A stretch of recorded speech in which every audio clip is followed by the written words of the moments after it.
Cockerill's men are in Dublin tonight looking to end a twogame losing run, and know they are in for a testing evening at the RDS, with standoff Johnny Sexton back as captain, and an all-Lions front row of Jack McGrath, Tadhg Furlong and Sean Cronin unleashed at the Scottish visitors.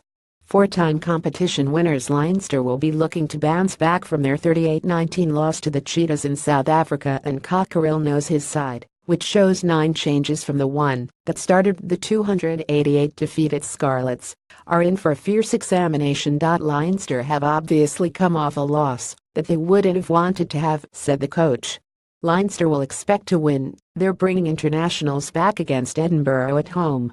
They'd expect that to be a nice comfortable fixture to get them some game time in. We're looking forward to the challenge, but the reality is that everyone will expect us to go there and struggle. We've got to go and be in the battle.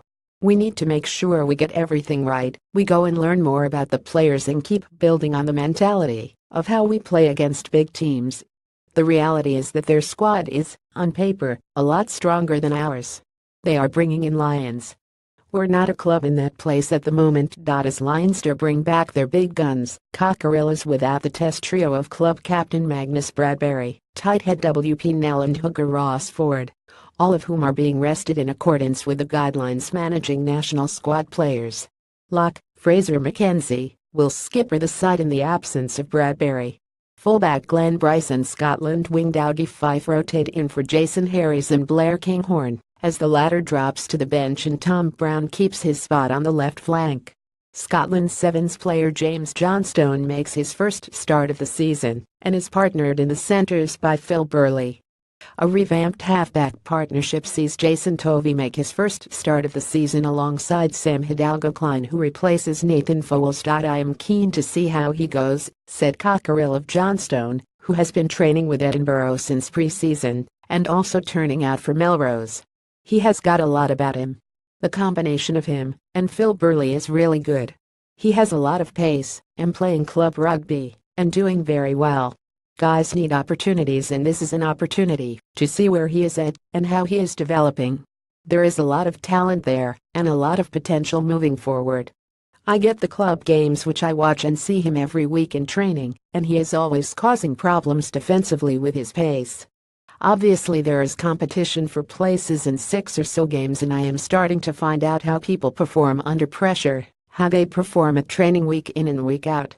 I am learning all the time about the squad and the future of the players and the squad moving forward. Cockerill revealed that the club would not be appealing the 4-week suspension handed out to Michel Rizzo for his red card in Lanelli, but hopes that won't be the short-term lone loosehead's last contribution in an Edinburgh jersey.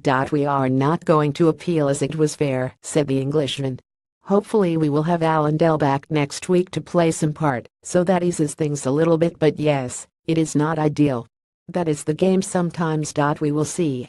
We will discuss with Leicester what their plans are, but I would like to keep him a little bit longer for cover for Dicko Al Dickinson, who is out for the rest of the year, and Dell will probably be involved in the autumn tests, so we need cover there.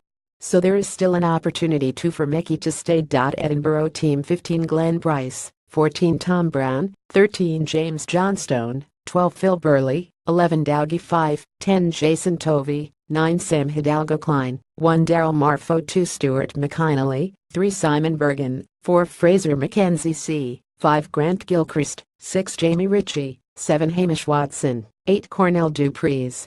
Subs: Neil Cochrane, Murray McCallum, Kevin Bryce, Anton Briesler, John Hardy, Nathan Fowles, Blair Kinghorn, Robbie Fruin,